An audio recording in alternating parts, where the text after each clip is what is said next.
पहले की माफिक ही वापस वैसे ही चलती रहेगी। सुपौल और अररिया में मैं हूँ और आगे वहां से किशनगंज जाऊंगा, उसके बाद कटिहार, फिर पूर्णिया, फिर भागलपुर, मुंगेर, जमुई होते हुए दक्षिण बिहार के इलाके को कवर किया जाएगा। दूसरी घोषणा ये है कि 2 अक्टूबर को जन स्वराज विधिवत तौर पर, औपचारिक तौर पर एक राजनीतिक दल के तौर पर उसकी घोषणा की जाएगी। 2 तारीख को दल के नेता, संविधान और नेतृत्व की भी घोषणा की जाएगी। उनसे आपको मुखातिब भी कराया जाएगा ताकि आप उनसे सवाल कर सके, उनकी पृष्ठभूमि की जांच कर सके और अगर उसमें कोई गलती व्यक्ति आ जाए तो बिल्कुल उस पर टीका टिप्पणी भी करे और हमसे सवाल भी उठाए। और तीसरा जो मैंने आपको बताया कि जब दल बन जाएगा, 6 महीने अभी हमको और लगेंगे, तो बिहार के विकास का जितने लोग सवाल उठा रहे हैं कि प्रशांत किशोर कह रहे हैं, जन स्वराज वाले कह रहे हैं कि 1 साल में पलायन रोक देंगे, तो 1 साल में पलायन के रोकने का पूरा खाका बिहार की जनता के सामने रखा जाएगा कि उस पलायन को कैसे रोका जाएगा। अगर जन स्वराज में हम लोग कह रहे हैं कि 15 साल से कम उम्र के हर बच्चे के लिए अगले 5 से 7 वर्षों में विश्व स्तरीय शिक्षा की व्यवस्था बनाई जाएगी, बिहार को फिर से ज्ञान की भूमि के तौर पर स्थापित किया जाएगा, तो उसका पूरा योजना बनाकर आपके सामने जारी करेंगे। और अभी तक मेरा जो 2 साल का पदयात्रा का अनुभव रहा है और आगे की योजना के बारे में अब आपके जो सवाल है, मैं आपके सामने बैठा हुआ हूँ। आप स्वेच्छा से अगले 1 घंटे तक जो कुछ भी सवाल चाहे वो पूछ सकते हैं। आप सबका फिर से बहुत बहुत धन्यवाद। अब आपकी तरफ बड़ा हुआ इंप्रेशन लग रहा है, इसमें सच्चाई क्या है? मेरा झुकाव बिहार की जनता के प्रति, बिहार की जनता के प्रति झुकाव है और बिहार में 18-19% मुसलमान भी रहते हैं, तो मेरा 1/5वां हिस्सा 20% झुकाव मुसलमानों के लिए भी है। अगर जन स्वराज में 100 लोग अगर आकर इसको साथ में बना रहे हैं तो उसमें 20% मुसलमान की भी भागीदारी, हिस्सेदारी होनी चाहिए। उसमें 35% अति पिछड़ों की भी भागीदारी होनी चाहिए। 19% उसमें दलित भी होने चाहिए। 15%, 14% सवर्ण भी होने चाहिए। 15% यादव समाज के लोगों का भी भागीदारी होगी और बाकी जो समाज है उनकी भी। हम लोगों ने ये कहा है कि जिसकी जितनी संख्या है उसको उतनी भागीदारी दी जाएगी। तो पत्रकारों ने ये समझ लिया कि ये तो पहले से जो दल कह रहे हैं वही बात प्रशांत किशोर कह रहे हैं। नहीं, आप इस बात को समझ लीजिए, जन स्वराज में जगह पाने का एक और एकमात्र क्राइटेरिया है काबिलियत। बिना काबिलियत के आप जन स्वराज में कोई जिम्मेवारी की जगह नहीं पा सकते हैं। लेकिन अगर जगह है 100 और 1000 आदमी काबिल है तो कैसे उन 100 का बंटवारा होगा? उसके लिए मैंने कहा कि हर काबिल आदमी किसी न किसी जाति या समाज का है और हर समाज में काबिल आदमी है। तो जन स्वराज का ये प्रयास है कि हर समाज के काबिल आदमी को ढूंढ कर निकाला जाए और उस समाज की जितनी संख्या है उस समाज के उतने काबिल लोगों को जन स्वराज में शामिल किया जाए। तो जो जन स्वराज की लीडरशिप काउंसिल बनी है, जिसकी घोषणा 2 तारीख को होगी, उसमें आपको दिखेगा कि 20 लोगों की अगर काउंसिल है तो 5 लोग उसमें आपको मुसलमान दिख सकते हैं। लेकिन वो इसलिए नहीं 5 होंगे कि वो 5 मुसलमान हैं, वो इसलिए होंगे कि वो 5 सबसे काबिल व्यक्ति हैं जो मुसलमान भी हैं। उसमें 5 दलित समाज के लोग भी होंगे, लेकिन वो इसलिए नहीं होंगे कि वो दलित समाज के हैं, वो इसलिए हैं कि वो बिहार के सबसे काबिल चरित्रवान लोग हैं जिनको समाज ने चुना है, जो दलित भी है। उसमें 15% लोग यादव समाज के भी होंगे। वो इसलिए नहीं होंगे कि वो यादव है, वो इसलिए होंगे कि वो यादव समाज को बिहार के सबसे काबिल यादव समाज के लोग हैं।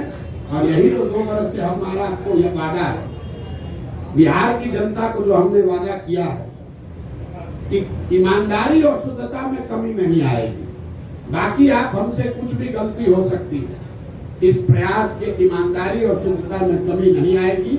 और उसका पहला पैमाना, पहला कसौटी था कि मैं पैदल चल रहा हूं कि नहीं।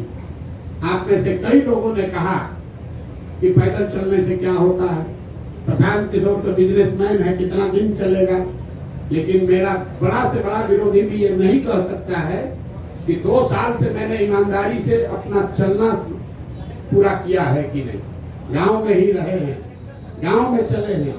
और इसी बिहार में जहां मुखिया बन जाने के बाद भी आदमी कहने लगता है कि हमको बहुत, हमारे जान पर खतरा है, बिहार में जान का खतरा है, बिना बाहुबल के राजनीति नहीं कर सकते हैं। आप में से जिन लोगों ने भी जन स्वराज की यात्रा देखी है, इतनी बड़ी व्यवस्था है, लेकिन इसमें एक सिपाही और हवलदार ना पहले दिन था, ना आज है, ना आगे होगा। मैं गांव के सरेहों में ही सोया हूं और आज तक ये बिहार की जनता की काबिलियत है, उसका कैरेक्टर है कि मैं आपको कैमरे पर बता रहा हूं।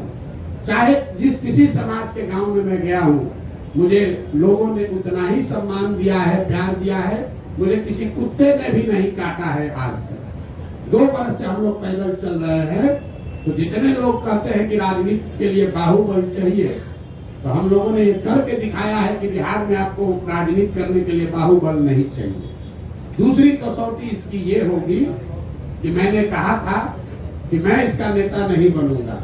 लोगों ने कहा अरे अभी तो कह न रहे, देखिएगा यही बनेंगे। तो 2 तारीख को आपको दिखेगा कि प्रशांत किशोर जब तक पदयात्रा जो कर रहे थे वही वापस 2 के बाद भी करते नजर आएंगे। 2 तारीख को नया नेतृत्व बिहार से घोषित कर देंगे।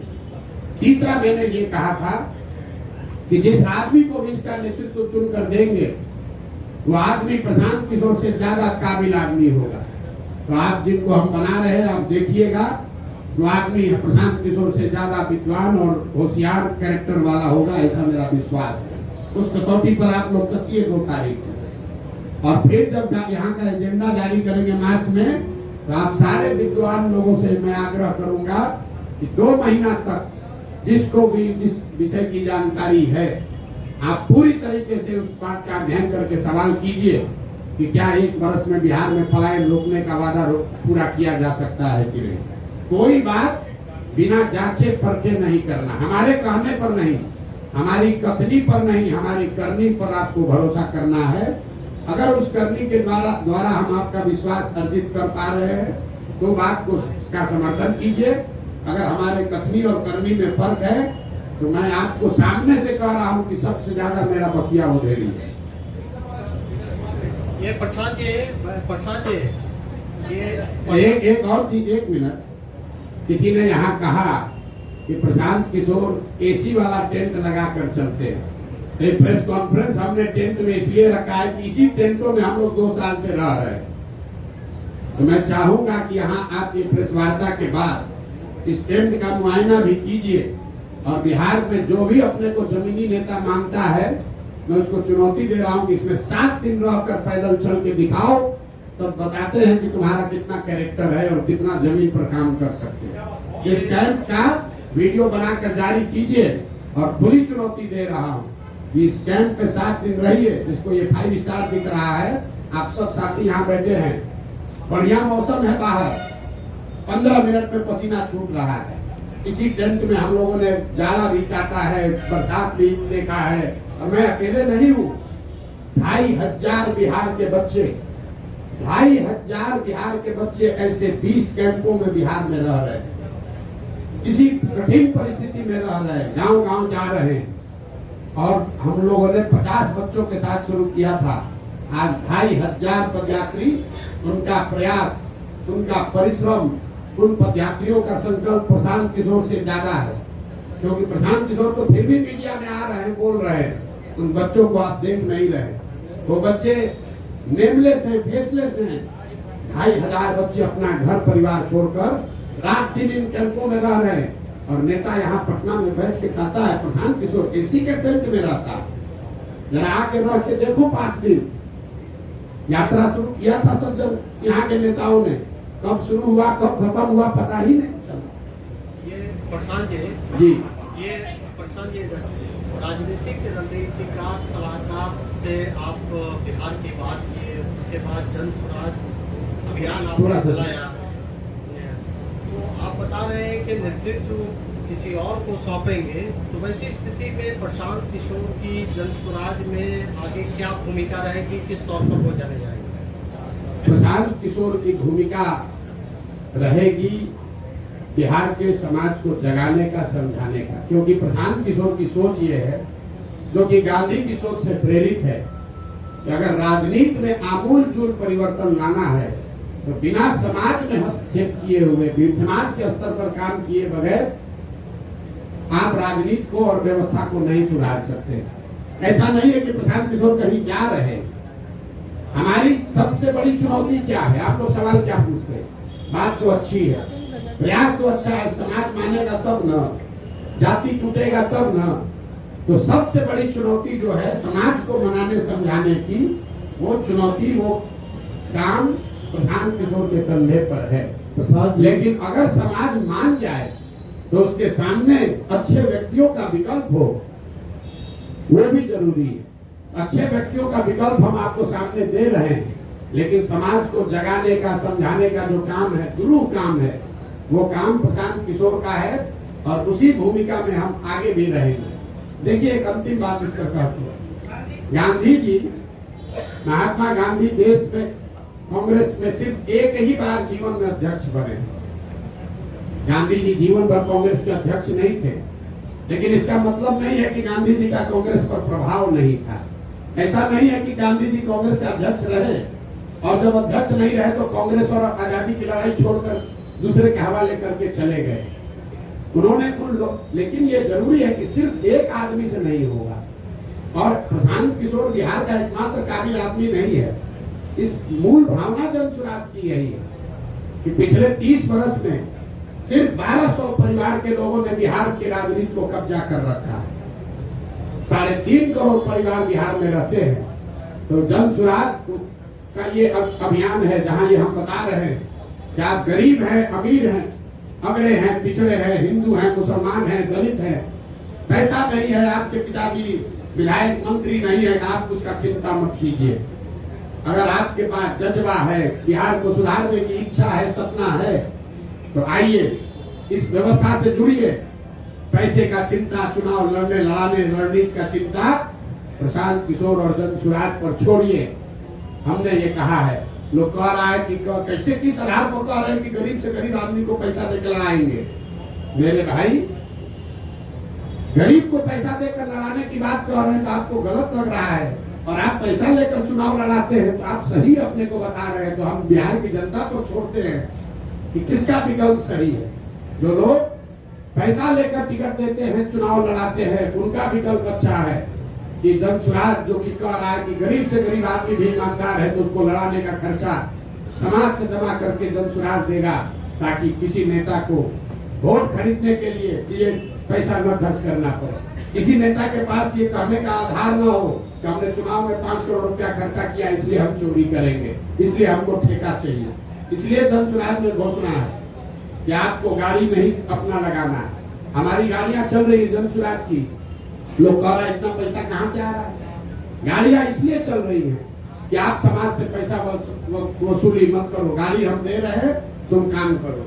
अगर आप खेत में मजदूर हैं, अति पिछड़ा समाज के हैं, दलित हैं, सवर्ण समाज के हैं, गरीब हैं, आपके पास क्षमता है, आप राजनीति नहीं कर पाते हैं क्योंकि आपके पास पैसा नहीं है।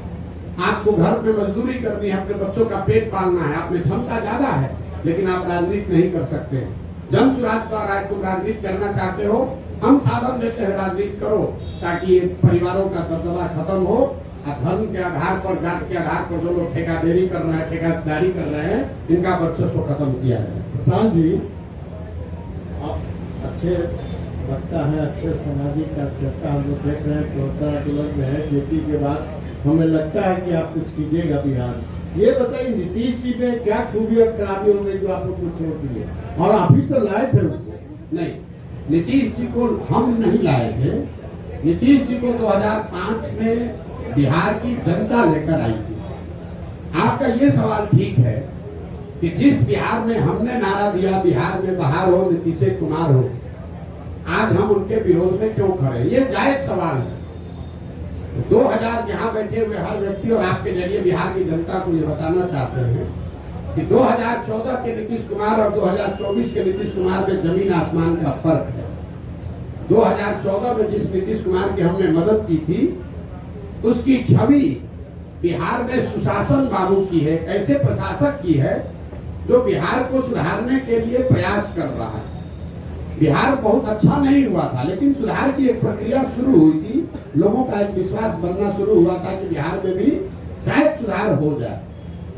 आज जिस नीतीश कुमार का मैं विरोध कर रहा हूँ, वो नीतीश कुमार है जिसके लिए गांव-गांव में लोग कह रहा है कि भैया बिहार में लालू का जंगल राज, अपराधियों का जंगल राज देखे थे, ये नीतीश का जो राज है ये अधिकारियों का जंगल राज। यहाँ बैठा हुआ हर पत्रकार जानता है कि ये पूरी व्यवस्था, पूरा सरकार चंद अधिकारी, कोई विधायक मंत्री भी नहीं चला रहा है। आपको कैमरे पर कह रहे हैं, कोई विधायक मंत्री नहीं चला रहा है, चंद अधिकारी, वो भी सेवानिवृत्त अधिकारी सलाहकार बनकर बैठ गए और पूरे 13 करोड़ लोगों के भाग्य विधाता बनकर बैठ गए। न वो उनका नौकरी है, नौकरी से रिटायर हो चुके हैं, जनता ने उनको चुना नहीं है, और पूरे बिहार को 4 अधिकारी मिलकर चला रहे हैं। नाम आपको पता है, नाम लेकर हम उनको ग्लोरीफाइड नहीं कर रहे, लेकिन आपके जरिए जरूर बताना चाह रहे हैं कि 13 करोड़ बिहार के लोगों का भविष्य सेवानिवृत्त 4 अधिकारी मिलकर नहीं तय कर सकते हैं। बिहार की जनता को इतना मूर्ख मत समझिए, चुनाव आने दीजिए, कोई नहीं बचने वाला। प्रशांत जी, एक सवाल है प्रशांत जी। अरे सुन लीजिए, आप, मैंने एक पहलू बताया, तो उस प्रशासक का मैं विरोध कर रहा हूं जिसने पूरे बिहार की जनता का भविष्य 4 सेवानिवृत्त अधिकारियों के हाथ में कर छोड़ दिया है। जिस नीतीश कुमार की 2014 में मैंने मदद की थी, उसमें राजनीतिक मोरालिटी थी। नीतीश कुमार गैसल पश्चिम बंगाल में, आप में से कुछ लोगों को याद होगा, एक रेल दुर्घटना हुई थी। नीतीश बाबू तब रेल मंत्री थे, 200 से ज्यादा लोगों की मृत्यु हुई।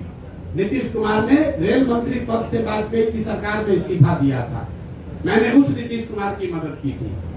आज जिस नीतीश कुमार का विरोध कर रहा हूं, वो नीतीश कुमार है कि कोरोना के काल में हजारों लोग मर गए, उनकी मृत्यु हो गई, लाखों बच्चे, पूरे कोरोना से पूरे देश में संकट आया, लेकिन जितना कष्ट बिहार के लोगों को हुआ उतना कष्ट किसी को नहीं हुआ।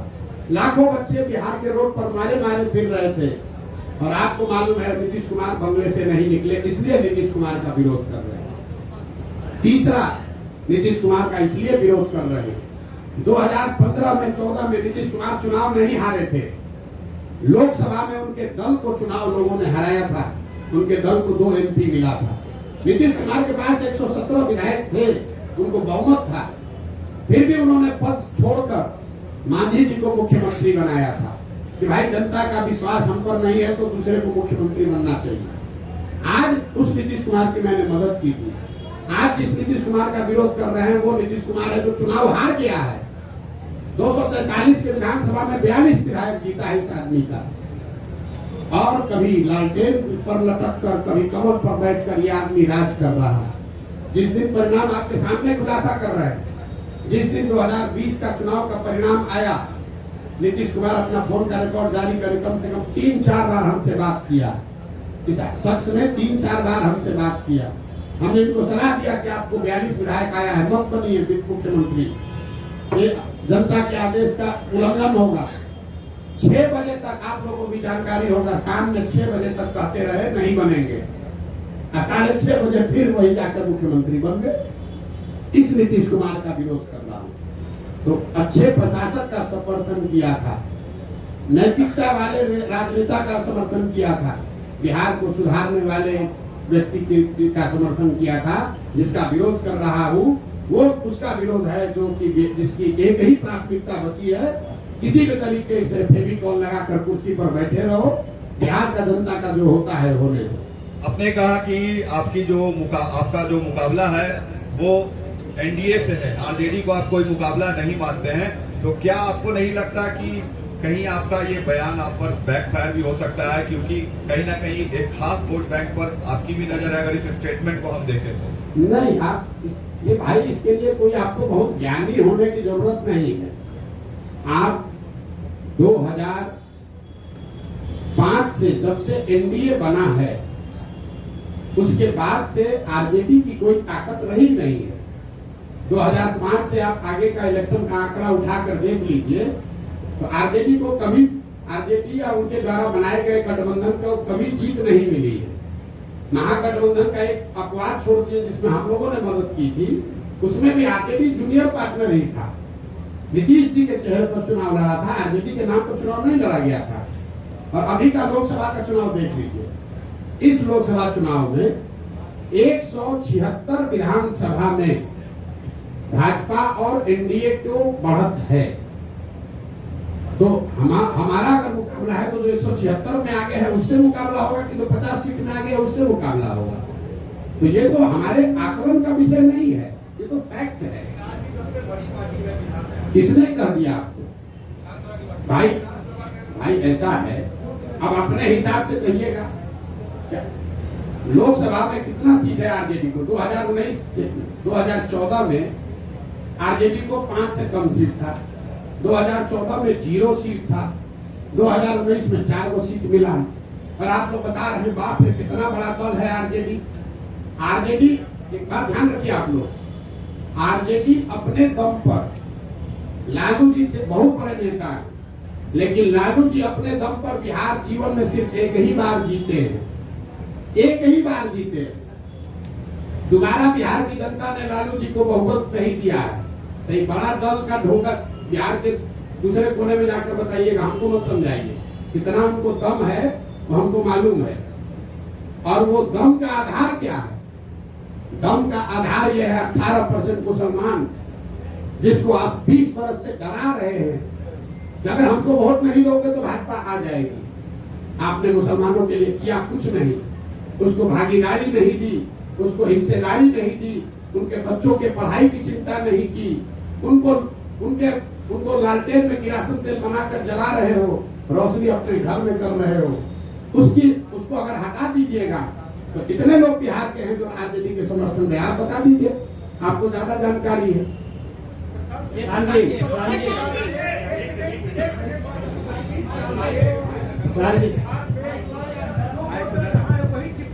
जी 25 साल से जो वोटर जहाँ है वही चिपका हुआ है, या तो वो लालू जी को वोट दे रहा है या फिर नीतीश जी को या भाजपा को।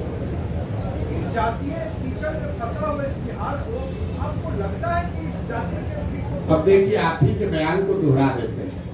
आपने कहा कि 25 बरस से बिहार का वोटर एक ही जगह चिपका हुआ है। अब आंकड़ों से बिल्कुल ये उलट बात आप कह रहे हैं। 2014 से पहले भाजपा यहाँ पर कोई उसका वजूद नहीं था। 14 में भाजपा नीतीश कुमार से अलग हटकर अपना गठबंधन बनाकर 30 से ज्यादा एमपी जीत गया, तो कैसे वोटर चिपका हुआ? 84 में इसी बिहार की जनता ने कांग्रेस को पूर्ण बहुमत दिया, 89 में जनता दल को जिताया, 95 में लालू यादव को जिताया, 2000 के बाद लालू जी और किसी को गठबंधन नहीं दिया, 2014 में मोदी को जिताया, 2019 में 40 में 39 सांसद एनडीए को जिता दिया, इस बार फिर 30 दिया है। और आप कह रहे हैं कि भाजपा वोटर कीचड़ में फंसा हुआ है। अगर कीचड़ में फंसा होता तो लालू जी कांग्रेस 84 के बाद से यहाँ 0 पर कैसे आ जाती? लालू जी 54 में 53 एमपी जीतने वाले 0 पर कैसे आ गए? नीतीश कुमार 25 एमपी के को 2 एमपी पर कैसे जनता ने उतार दिया? आप एक मिनट, अरे आइए, आपकी बात पर आ रहे हैं। पहले तो अपना जानकारी ठीक कर लीजिए कि बिहार में स्टैटिक है, ये ऊपर से चीजें स्थिर दिखती हैं। समंदर को दूर से देखिएगा तो बड़ा स्थिर दिखेगा, नजदीक जाकर गहराई से देखिएगा तो आपको करंट फील होगा। बिहार वो भूमि है जहां 10 बरस में पूरी राजनीतिक व्यवस्था पीछे बदलती रही है। लालू जी का वर्चस्व 90 के दौर में रहा है, 2000 आते आते लालू जी का वर्चस्व खत्म हो गया। 80 के दौर में कांग्रेस थी, 90 के दौर में लालू थे, 2000 के दौर में नीतीश कुमार हैं, 2010 के दौर में भाजपा मोदी है। हर 10 बरस में परिवर्तन हुआ है, आप उसको देख नहीं रहे। दूसरा, आपने कहा जाति पर वोट पड़ा है, तो आप हमको बताइए इस बार 30 को सीट मिला है, एनडीए को। ज्यादातर लोगों का आकलन है कि नीतीश कुमार का तो नहीं है, मोदी के नाम पर वोट पड़ा है। आप में से जो समझते हैं कि बिहार का हर आदमी जाति पर ही वोट देता है, तो जरा गिन कर बताइए कि मोदी जी के जाति का कितना आदमी बिहार में रहता है। मोदी के जाति के कितने लोग बिहार में रहते हैं। भाजपा का, मोदी का गुनाह ये है कि जिस बिहार को जातिवादी समाज कहकर लोग हंसते हैं, अनपढ़ कहते हैं, हम लोग को बेइज्जत करते हैं, उस समाज ने जातियों से ऊपर उठकर गुजरात के एक लड़के को राजा बनाया। लेकिन मोदी जी ने पिछले 12-15 साल में बिहार के विकास के लिए हमने खुली चुनौती दे रखी है 2 साल से। एक दिन अगर मोदी जी ने बिहार के विकास के लिए एक बैठक किया हो, काम का छोड़िए, अगर आप लोग सब पत्रकार हैं, आपको भी बता रहे हैं, अगर 12-15 साल में मोदी जी ने, अगर आपने कोई खबर छापी हो कि मोदी जी ने बिहार के विकास के लिए, बिहार में शुगर मिल चालू करने के लिए, या बिहार में इंडस्ट्रियलाइजेशन के लिए, या बिहार में पलायन रोकने के लिए मोदी जी ने आज बैठक बुलाई है दिल्ली में, आप हमको खबर दिखा दीजिए। और ये सारे प्रयास के बाद हम जन स्वराज का अभियान वापस लेकर एनडीए का समर्थन कर देंगे, आप दिखाइए। लेकिन जिस समाज ने जाति धर्म सब भूल कर मोदी को जिताया, उस मोदी ने बिहार की चिंता नहीं की। जैसे, एक मिनट पूरा समझ लीजिए, बिहार के बर्बादी के जो दोषी हैं वो लालू और नीतीश है, लेकिन इसके असली गुनाहगार कांग्रेस और भाजपा ही है। ये क्यों कह रहा हूं मैं? लालू और नीतीश ने बिहार में सत्ता चलाया है। बिहार की जनता ने उनको एक बार जीवन में, लालू जी को 1995 में और नीतीश जी को 2005 में एक ही बार मत दिया। लेकिन लालू जी जंगल राज 15 साल इसलिए चला पाए कि चंद सांसदों के लालच में कांग्रेस के लोगों ने बिहार और बिहार के बच्चों का भविष्य लालू के हाथ में गिरवी रख दिया। और जो गलती कांग्रेस ने की, वही गलती आज भाजपा कर रही है। ये भाजपा वो दल है जो पूरे देश के, इसके लिए हम लोग कहते हैं कि दूसरे का दल को तोड़कर सांसद विधायक खरीद के सरकार बनाता है। बिहार में उसका 80-75 विधायक है, नीतीश का 43 है, लेकिन यहाँ सरकार नहीं बनाया। यहाँ नीतीश को बैठा दिया है ताकि हमको 12-15 एमपी मिलता रहे। तो भाजपा ने भी वही गलती की है जो कांग्रेस ने किया। कांग्रेस ने हम लोग के बच्चों का भविष्य लालू के हाथ में बेचा, भाजपा वाले हम लोग का भविष्य नीतीश के हाथ में बेचे हैं, और परिणाम भी वही होगा। जैसे कांग्रेस सिरे से बिहार में खत्म हो गई, लालू और नीतीश का कुछ भी हो, भाजपा यहाँ सिरे से खत्म हो जाएगी। नेतृत्व ऑलरेडी आप देख रहे हैं, भाजपा बिहार में नेतृत्व विहीन पहले से हो गई है, कुछ नहीं बचा है। देखिए किसको बनाए, ये बताइए प्रशांत जी, रुकिए। भाजपा के जो यहाँ अध्यक्ष बने हैं, हम आपको आपके मन से बता रहे हैं, सुन लीजिए, उसके बाद लेके 1 घंटा बैठे हुए। भाजपा के जो अध्यक्ष बने हैं, बिहार के किसी गांव में चल के खड़ा हो जाए, उसमें से 10% आदमी भी नहीं कह सकता है ये आदमी कौन है। ये भाजपा के नेतृत्व का देखिए स्थिति। जो भाजपा के अभी अध्यक्ष है, उसको बिहार में 10% आदमी पहचानता नहीं है कि आदमी है कौन। अब भाजपा उनके जरिए बिहार सुधारना चाहती है, ये दिखाता है। यही काम कांग्रेस ने किया था, उन्होंने अपने नेतृत्व को खत्म करके लालू के हवाले कर दिया। तो भाजपा ने अपने नेतृत्व को, उसमें भाजपा ने भी जो काबिल आदमी है उसको सबको हटा के और ऐसे लोगों को दिया है जो नीतीश का झोला ढोते रहे, उसके पीछे चलते रहे। आपकी काबिलियत के पैमाने पर दूसरे नाकाबिल कैसे हो जाते हैं? जी, आपकी काबिलियत के पैमाने पर दूसरे नाकाबिल कैसे हो जाते हैं? हमने तो किसी को नाकाबिल कहा ही नहीं। और नहीं, एक तो निरपेक्ष भाव से तो यही बात जा रही है ना कि आप काबिल लोगों को लाएंगे, यानी जी। अभी तक सत्ता में जो लोग हैं या आते रहे वो नाकाबिल है। नहीं। मेरी पूरी बात सुनिए। और अगर आपकी काबिलियत का पैमाना क्या है, निर्धारण आपने किसी ठीक बात, ये अच्छा सवाल है। और उसके साथ दूसरी बात ये कि अगर सत्ता में आने के बाद काबिल लोग नाकाबिल हो जाते हैं, तो आपके जन स्वराज की क्या गारंटी है? और अगर गारंटी नहीं है तो बिहार की जनता एक क्षण के लिए और क्यों ठीक मजबूर? 3 सवाल आपके जवाब दे रहा हूँ। पहला, इन्होंने कहा कि आप कह रहे हैं कि काबिल आदमी को लाएंगे मतलब दूसरा नाकाबिल है। ये बात नहीं है। लकीर बड़ी करने के लिए उस दूसरे को काटना जरूरी नहीं, उससे लंबी लकीर खींची जा सकती है। तो जिसको जन स्वराज का नेतृत्व दे रहे हैं, इसका पहला पैमाना ये है कि उस आदमी को आप जो जन स्वराज का अध्यक्ष बनेगा, यहाँ पर 3 बड़े पार्टियों के 4 बड़े पार्टियों के अध्यक्ष पहले से हैं। भाजपा के अध्यक्ष दिलीप जायसवाल जी हैं, जदयू के अध्यक्ष उमेश कुशवाहा जी हैं, आरजेडी के अध्यक्ष जगदानंद जी हैं और कांग्रेस के अध्यक्ष अखिलेश जी हैं। जन स्वराज का जो अध्यक्ष बनेगा उसको खड़ा कर दीजिए और 5 के सामने उसकी काबिलियत, उसका डिग्री, समाज में नजरिया और किसी भी विषय पर आप उससे बहस करा लीजिए, खुद तय कर लीजिए कि उसमें काबिल कौन है। काबिलियत का पैमाना समाज है। दूसरी बात आपने कही कि ये इसकी क्या गारंटी है कि जन स्वराज का आदमी, अगर काबिल आदमी भी गलत बन जाए। इसीलिए देश में पहली बार, ये घोषणा हमको 2 को करनी है लेकिन आपने सवाल उठाया है, देश में पहली बार किसी राजनीतिक दल ने अपने संविधान में ये लिखा है, राइट टू रिकॉल, कि अगर जो व्यक्ति जन स्वराज के टिकट पर चुनाव लड़ेगा उसको ये एफिडेविट साइन करके देना पड़ेगा लीगली कि जन स्वराज के संस्थापक सदस्य उस विधानसभा क्षेत्र के 1/3 जन स्वराज के संस्थापक सदस्यों ने अगर आपके खिलाफ अविश्वास प्रस्ताव ला दिया और फिर वहां वोटिंग हुई और जन स्वराज के संस्थापक सदस्यों में आपने अगर अपना विश्वास खो दिया तो आपको रिजाइन करना पड़ेगा। ये एफिडेविट देने के बाद ही आप जन स्वराज से लड़ पाएंगे।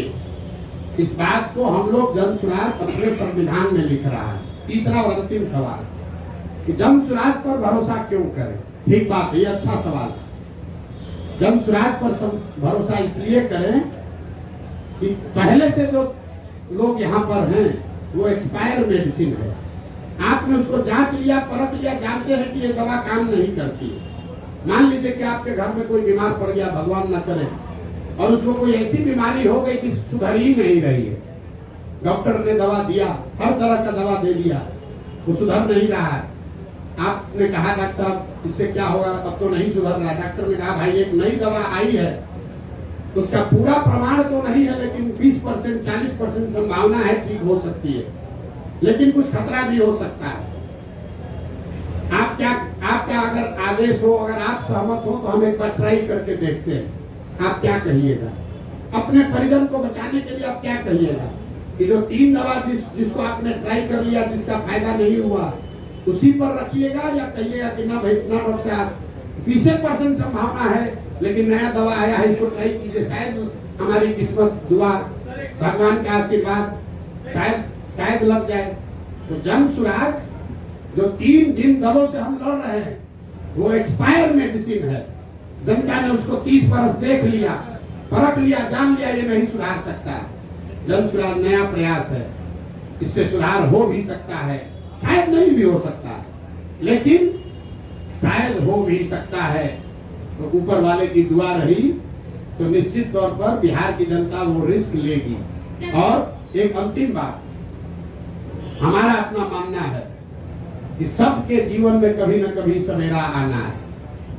बिहार के 13 करोड़ जनता के भविष्य में भी कभी न कभी तो सुधार भगवान ने, ऊपर वाले ने लिखा होगा। हम लोग तो निमित्त मात्र हैं। हम तो पहले भी ये हमको समझ थी, हमने पहले प्रयास क्यों नहीं किया? प्रयास हम तब शुरू किए हैं जब ऊपर वाले की मर्जी हुई है। हम 1% है, ऊपर वाला 99% है। मेरा ये विश्वास है कि 13 करोड़ बिहार के लोगों का जीवन भी कभी सुधरना भगवान ने तय किया होगा, और शायद जन स्वराज वो निमित्त है, वो रास्ता है जिसके जरिए वो सुधार हो पाएगा। मेरे दो छोटे उनके भी 2 छोटे हैं, आपके भी 2 छोटे हैं।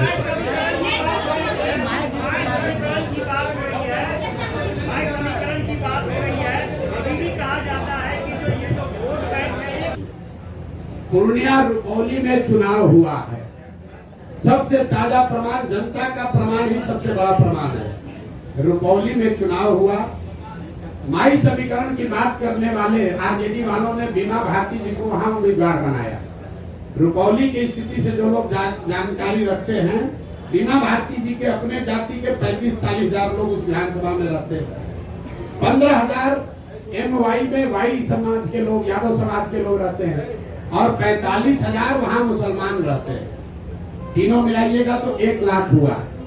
और माई समीकरण के जमींदारी का दावा करने वाले लोग, ठेकेदारी करने वाले लोग के कैंडिडेट को 30,000 वोट आया। दूसरा देखिए, एनडीए का अति पिछड़ा तो नीतीश जी के साथ है, तो भैया रुपौली में 1,10,000 अति पिछड़ा है, उनको कितना वोट आया? 50,000। और जीता कौन? उस व्यक्ति को आदमी जीता है, हमारा आदमी नहीं जीता है। जनसुराज की बात छोड़ दीजिए, वो आदमी जीता है जिसके जाति का 5-6 हजार आदमी वहां रहता है। और आप लोग कह रहे हैं कि बिहार में माई समीकरण है, सब जाते हैं, पब्लिक सब पागल है। अरे भाई आप ये समझिए, अगर यहाँ सोना और पीतल रख दिया जाए तो आप किसी जाति के हम सोना उठाइएगा कि पीतल उठाइएगा? फर्क बस इतना है कि कोई सोना दिखना चाहिए, आचार से, विचार से, व्यवहार से, कर्म से।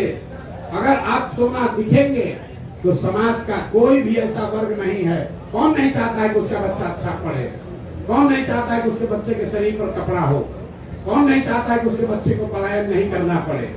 हाँ, अब ये जिम्मेवारी हम पर है, जनसुराज पर है कि हम वो तप तपा कर सोना दिखे, वो विश्वास अर्जित करें। और मैंने कहा है कि अगर 3 वर्ष में विश्वास अर्जित नहीं कर पाए तो 5 वर्ष चाहे और चलना पड़े, 10 वर्ष प्रयास करना पड़े, हम पीछे नहीं हटने वाले। जब तक समाज को ये विश्वास न दिला दे तब तक ये प्रयास रुकेगा नहीं। बिहार को सुधारे बगैर मानने वाले नहीं है, चाहे 2 वर्ष लगे कि 10 वर्ष लगे।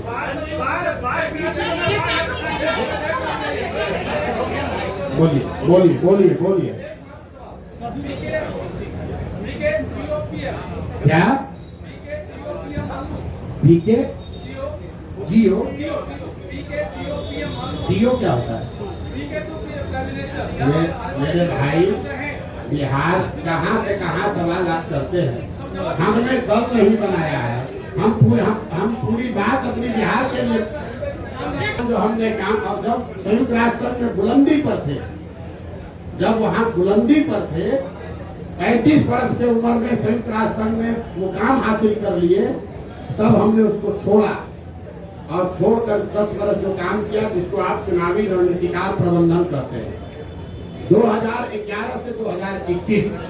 और जब हम उस काम में चुनावी प्रबंधन रणनीतिकार जिसको आप कहते हैं, उसमें बुलंदी पर थे, तो 2021 में उस काम को छोड़ दिए। अब मेरे अगले 10 साल का जीवन का एक ही लक्ष्य है, बिहार को देश के 10 अग्रणी राज्यों में शामिल कराना है। चाहे उसके लिए जो कुछ भी करना पड़े। हम देश, दुनिया, विश्व नहीं देख रहे हैं, एक ही चीज देख रहे हैं, बिहार की समस्या, बिहार के बच्चे, बिहार की पलायन, बिहार की अशिक्षा। और जैसा मैंने आपको कहा, आप चुनाव देख रहे हैं, मैं देख रहा हूं कि जब तक ये नहीं सुधरेगा तब तक बिहार में ही प्रशांत किशोर को इसी तरह से प्रयास करते रहना। विपक्ष आप पर कई तरह के आरोप लगाता है, जिसमें से एक आरोप ये है कि जनसुराज कुछ और नहीं बल्कि वन मैन शो है।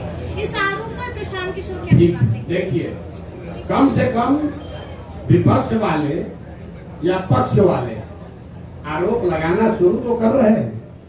जब हमने अभियान शुरू किया था तो कहता था ये है कौन, प्रशांत किशोर कौन है।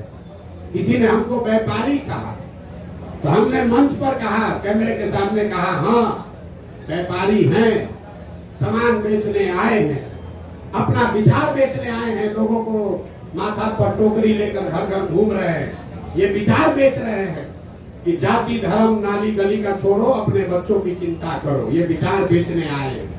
तो ये तो मान रहा है ना विपक्ष वाला कि प्रशांत किशोर को बेचने आता है। तो हम ये विचार घर घर बेच कर आए हैं कि एक बार जीवन में नेताओं की बच्चों की चिंता छोड़ दो, अपने बच्चों की चिंता करो, ये विचार बेचने आए। तो आज अभी पहली बार, आप लोग ध्यान नहीं दे रहे, पहली बार देश में ऐसा हो रहा है कि जो सत्ता में है और जो विपक्ष में है, दोनों के राजनीतिक कार्यकर्ता छोड़कर वहां जा रहे हैं जो अभी दल ही नहीं है। आप इसको जरा आकलन करके देख लीजिए। राजनीतिक कार्यकर्ता तो वहां जाता है जहां सत्ता है या सत्ता आने की संभावना है। जन सुराज अभी दल नहीं है और आरजेडी वाले चिट्ठी निकाल रहे हैं कि भैया लालू जी के समाजवाद का हवाला है, जो दल मत छोड़ो रे भाई, अरे यहीं पर बने रहो। भाजपा वाला कलम तो एक भाजपा का नेता है, कहा भैया भाजपा का कार्यालय है, बैठे हम लोग हैं, लेकिन चर्चा खाली जन सुराजे का हो रहा है। ये हमारी ताकत नहीं है, ये बिहार के लोगों की 30 बरस की छटपटाहट है। 30 बरस से भाजपा का डर दिखाकर लालू और लालू का डर दिखाकर भाजपा ने जो वोट लिया है, ये उनकी छटपटाहट है। क्या बिहार के लोगों को कोई रास्ता मिल जाएगा तो ये मुफ्तखोरी जो है वो छूट जाएगी, राजनीतिक बंधुआ मजदूर कोई नहीं बचेगा। यही अभियान है और इसीलिए छटपटाहट और घबराहट है। प्रशांत जी एक बड़ा खतरा बनकर उभरे, एक छोटा सवाल प्रशांत जी, आप एक बड़ा खतरा बनकर उभरे हैं, तो कईयों ने आपको भी संपर्क करने की कोशिश की होगी, तो प्रशांत किशोर के रोज भाई देखिए ऐसा ऐसा है, प्रशांत किशोर को बिहार में प्रयास करने की जरूरत नहीं है हमको लोगों को संपर्क करने के लिए। देश में कौन ऐसा नेता दल है, आप लोग सब पत्रकार हैं, कौन ऐसा दल और नेता है जो सोचेगा कि प्रशांत नहीं सोचेगा कि प्रशांत किशोर को अपने साथ रख ले। भाई भूमिका हमको चाहे कुछ भी दे, इतना तो जरूर चाहेगा प्रशांत किशोर हमारे साथ रहे।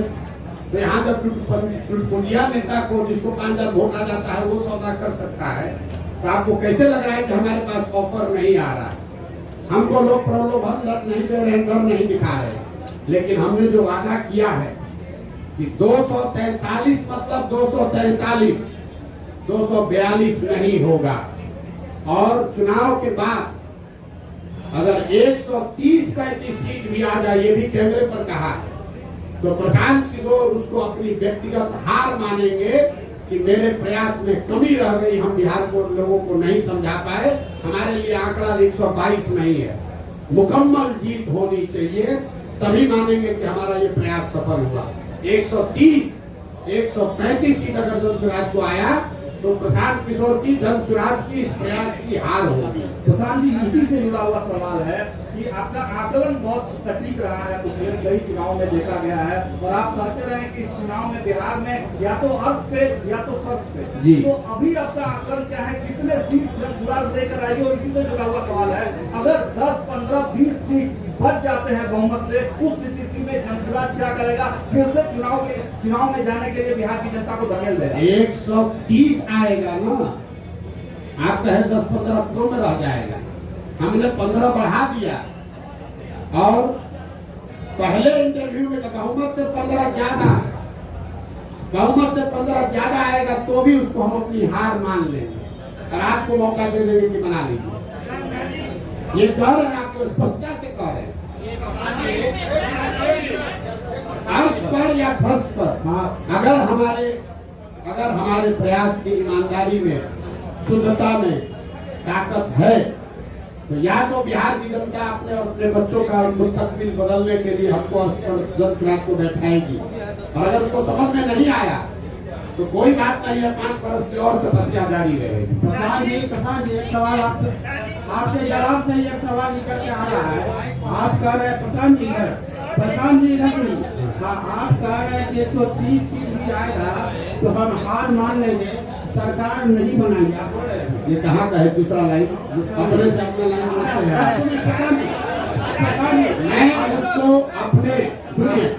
मैं उसको अपने इस प्रयास के बिहार को सुधार। देखिए, बिहार में सिर्फ सरकार बनने से बिहार नहीं सुधरेगा। आपने बात सुनी नहीं हमारी। बिहार तब सुधरेगा जब यहाँ 5,000 अच्छे लोग मुखिया बनेंगे। बिहार तब सुधरेगा जब यहाँ पर 50,000 अच्छे लोग वार्ड सदस्य बनेंगे। बिहार तब सुधरेगा जब यहाँ 200-250 अच्छे विधायक बनेंगे। सिर्फ सरकार बदलने से, मुख्यमंत्री बदलने से बिहार नहीं सुधर सकता है। इस नजरिए से मैं कह रहा हूँ कि अगर 130 सीट आया, इसका मतलब है कि आधी बिहार की जनता भी हमसे इस विचार से, इस प्रयास से कन्विंस नहीं हुई। उस नजरिए से ये हार हुई। तो हमको और प्रयास, कम से कम 2/3 बिहार की जनता को इस प्रयास की शुद्धता और ईमानदारी पर भरोसा जब तक न हो, तब तक प्रशांत किशोर का ये प्रयास जारी रहेगा, तभी सुधार होगा। सिर्फ सरकार बनाने से सुधार नहीं होगा। प्रधान एक सवाल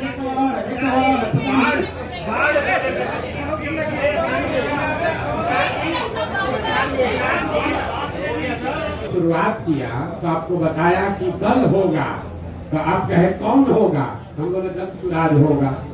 फिर बोला दल का नेता कोई होगा, हमसे काबिल होगा। तो आपने फिर पूछा कौन होगा? तो हमने कहा हमसे काबिल होगा 2 तारीख उसका नाम चेहरा देख लीजिएगा। फिर आपने कहा कि आपका एजेंडा क्या होगा? तो हमने आपको कहा गांधी मैदान से जारी करेंगे, उसको पढ़ के संतोष कर लीजिएगा। उसके बाद जारी ये भी करेंगे कि सीएम कौन होगा। एवरेस्ट पर चढ़ना है, एक एक कदम भी चढ़ना पड़ेगा। एक ही बार रस्सी बांध कर एवरेस्ट पर नहीं पहुंच सकते हैं। पहुंचने की कोशिश कीजिएगा, गिर जाइएगा, रास्ते में खराब होगा।